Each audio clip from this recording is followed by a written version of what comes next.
So yes, people, this is Mervily Mars, your blogger from Alma Grove, and I'm trying to have some input in my situation with housing for women, the solicitors, the police, and everybody involved in this systematic discrimination. So I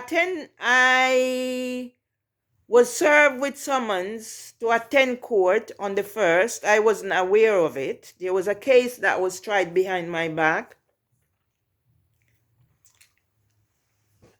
I eventually got Solicitor Stephen Ajira from Charles Hills and Co. And then there was another hearing, which I attended.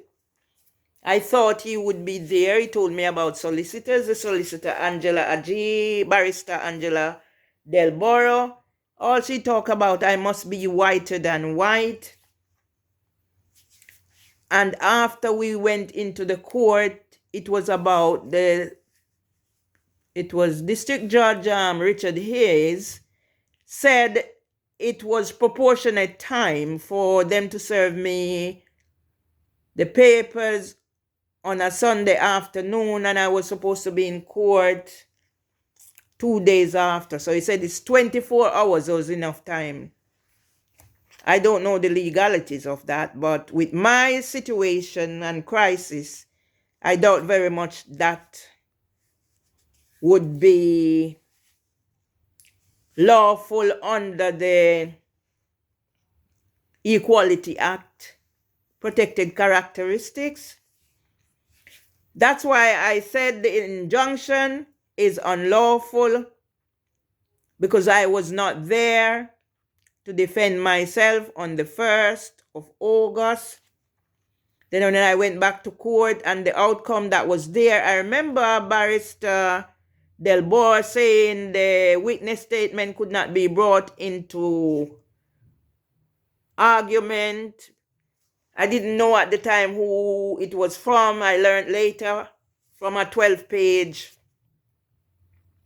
witness statement by Mimi Owusu, who I met in April, and by July all this was out. When I went to court the other time, Stephen Ajira sent an email to the court, so I didn't see that email until after I got home from the court, for him to be taken off the case. So obviously the other parties knew everything that was happening, because prior to that I was in the office when Narin Masira told Stephen Ajira to destroy the bundle they sent to me. So you can see that this was premeditated. They sent the bundle to me. I took it for him to copy. They phoned and spoke to him. I couldn't hear what was being said. He relayed the information to me. And basically what he was saying was the solicitor was trying to coerce him.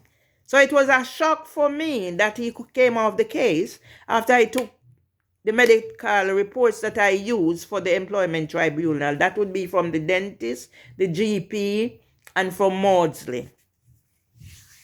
I had CBT. Yes? So yes, I was in court on the 19th of December.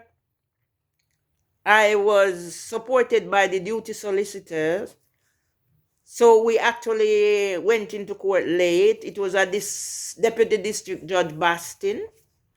So it was just a few minutes, because the duty solicitor looked through whatever was there and saw things that were pertinent, and he said I should go for the Equality Act protected characteristics. So that's where we are at now. But what I don't understand, I was in court on the 19th. I was called prior to that to make appointment to go see my GP about my mental health. And then I had the appointment on the 20th.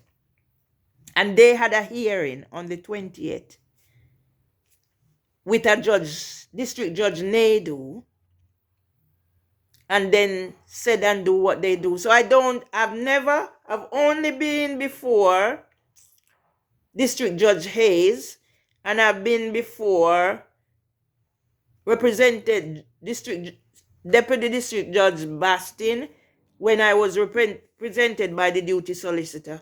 I have never before been before any other judges at the county court at Clerkenwell and Shoreditch, so I don't know what is happening when I'm supposed to be at appointment for my mental health and they having a case. So why are all these cases tried behind my back? And I'm made out to be this person from the first one when I was labeled a violent nuisance. And all of this is based on the witness statement of Samantha Gibbs, Trina Filbert, and Mimi Owusu. And on the 19th when I was in court, the letter said Samantha Gibbs would not be in court as a witness because she's on long-term sick leave. They don't know when she'll be back. It will be Trina Filbert. And Narin Masira would not be in court because she is scared of reprisals from me.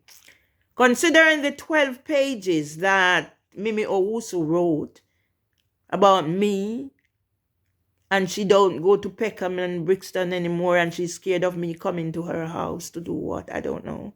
And that's why I am telling the world that before the camera was put up, I used to be surveyed because there was a picture taken of me and Liz, the lady who introduced me to Mimi, at my door. And there was another one before the mats were taken. So my neighbor would wait until I go out to get the paper or wherever, and then come out sweeping up yard, doing something outside. Yeah? So now the camera is installed for whenever I come into the communal way, somebody come on the stairs and I'm taunted before I get to go inside. So I'm basically living like a prisoner, me and my husband, and he's traumatized. And the slamming of the door unnecessarily is another thing. So yesterday I noticed a change, so I don't know how long that is going to happen. I guess because I was outside and I was talking my talk. So maybe that's why. So I'm just waiting to see what happened. I need to put my thoughts in record. I can't rely solely on writing because I intend to do some exposure of how vulnerable people are being taken and treated, leaving us feeling suicidal, leaving us prisoners in our homes. When we have contacted our MPs, when Housing Ombudsman is involved, when Michael Gove is involved, and that goes way back to 2011, yeah? When nobody cares that doo-doo or feces about what is happening to people like me and the persons whose home I am in. The first time I was targeted by my neighbor's partner, this is where I called the police from, and all that is happening.